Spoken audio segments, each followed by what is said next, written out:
This baby raised chicken and bacon smashed potato pie is absolutely delicious. We're going to start by getting our small potatoes. Now you want enough just to cover the bottom of your dish. Then we're going to place them in some water, just cover them with water. When the water's boiled, we're going to leave them for about 20 minutes until they're totally cooked through. Then we're going to drain them and we're simply going to put them in the bottom of our dish. And then I'm simply going to get a potato smasher and we're just going to smash them down into the bottom of that dish like this. Now you'll want to go around a couple of times just to make sure it's all broken down. We did leave the skins on with these. I think it actually adds to the texture and helps to keep them combined. So like I said, you'd want to go around a couple of times and then we're just pressing it down into that pan to get it all nice and tight together.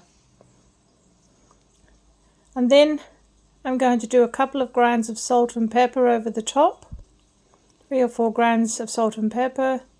Then I'm going to use a meat tenderizer, the flat side, and I'm going to give that a good whack around, and this will totally pack it down to form that beautiful smashed potato base that we're looking for. So just continue to give it a good whack like this. Once again, go around probably 2 or 3 times until you get this beautiful flat surface like this. And then we're just going to put that aside. We're going to get our bacon. I'm going to cut this bacon into cubes. So we're just going to cut it one way, turn it around and cut it the opposite way until we get these nice cube-sized pieces of smoky bacon. And once we've done that, we're then going to transfer them into a dry frying pan. I haven't put any oil into this. And I'm just going to let that sit while I cut up half a capsicum. And once again, I'm going to cut this into very fine cubes. Very quick and easy. Just slice it one way and then the other. And then we're going to transfer this into that pan with the bacon. As you can see, the bacon has started to soften up. Let's give it a quick stir around. And then we will go on to our onion. Once again, we're going to cut it into cubes. Slice it one way, then the other.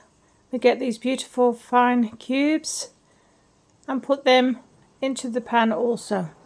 We're going to give it a quick stir around. As you can see, that bacon is starting to brown nicely now. The onion is starting to soften and so is the capsicum.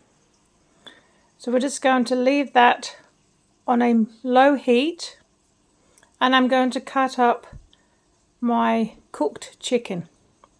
So this is just half a chicken breast and I'm just going to do the same with this. Cut it into nice cubes.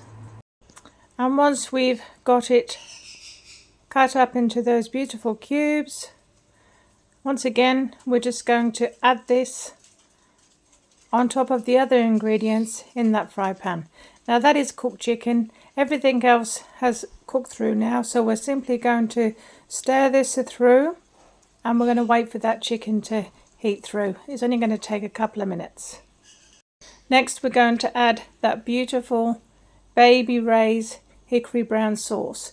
Now you can just put a barbecue sauce on this if you prefer, but this Baby Ray's has got a taste like no other. So I absolutely love this one. And we're simply combining all those ingredients into that sauce and we're going to let it bubble a little bit. And once it has started to bubble, I'm just going to turn the heat off, leave it on top of the cooktop so that it's still heating a little bit. while we prepare our base. So I've just grated about 1.5 cups of cheese. There's probably a cup here, and I will grate a little bit more later. So we're just going to place that on top until that potato has been totally covered, and then we're going to add our ingredients from that fry pan on the top of this cheese mix, which will make it all melt down like this.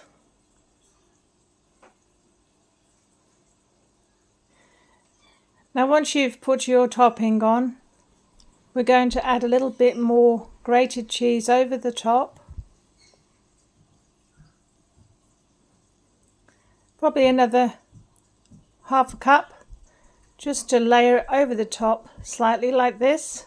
And when you've topped it with that cheese, that will melt down, so you can serve it straight away. Otherwise you can put this back into an oven for about 15 minutes. Just heat that right through, and then you can serve it. It's entirely your choice. But once we've got that cheese on the top, we're then going to get some basil, probably about 1/2 tablespoon. I'm just going to sprinkle that over the top like this, and that's it. Let's just cut a slice out so that you can see how that base looks. Look at that. Absolutely beautiful. This makes a beautiful alternative. Tastes absolutely amazing, and you could see how very quick and easy it is to put together. So I hope you give this one a go. Nanny D's chicken and bacon smashed potato pie.